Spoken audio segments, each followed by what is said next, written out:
Our top story tonight, Secretary of State Marco Rubio testified today before a Senate panel defending the U.S. military operation that captured former Venezuelan President Nicolás Maduro.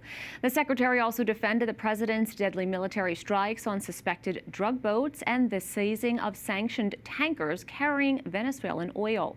Capitol Hill correspondent Erik Rosales joins with more from the hearing. Erik. Hey, good evening, Veronica. It's great to be with you. Secretary Rubio says since Maduro's capture, America has brought stability to the country by controlling Venezuelans' funds created by their oil sales. Rubio adds a recovery effort is now underway, which will ultimately normalize its oil industry and create a space for different voices in Venezuela to speak out. We're making good and decent progress. It is the best plan, and we are certainly better off today in Venezuela than we were 4 weeks ago.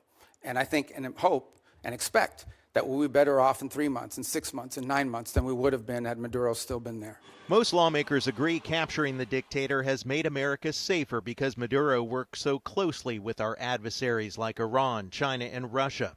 However, several lawmakers express concern that Venezuela's current government could use its oil money for continued corruption. Money is not going, continuing to go to the drug cartels? Right. On the sanctioned oil, the oil that requires U.S. permission to move, that oil, the proceeds of that oil, which, by the way, is being sold at market price, not at the discount Venezuela was being forced to sell, is being deposited into an account that ultimately will become a U.S. Treasury blocked account here in the United States. Democrats press the secretary on the use of more military force if Venezuela will not comply. The president never rules out his options as commander-in-chief to protect the national interest of the United States. I can tell you right now with full certainty, we are not postured to, nor do we intend or expect to have to take any military action in Venezuela at any time. Lawmakers also brought up U.S.-NATO relations regarding Greenland and the president's rhetoric to eventually own it. I think we have in place a process that's going to bring us to a good outcome for everybody. The president's interest on Greenland has been clear. It's a national security interest. It's a long-standing interest that predates this administration. It's one that our allies acknowledge is real.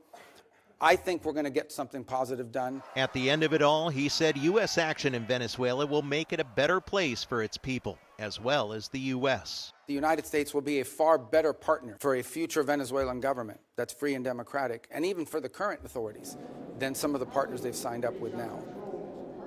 Secretary Rubio was asked if the United States wants a regime change in Cuba as well. Rubio said definitely, but he adds that it'll be up to President Trump to make the final call. Bottom line with regards to Venezuela, Rubio says so far it's only been at this for about 4 weeks since Maduro was removed. He says it will take a while, a long game for this country toward complete democracy.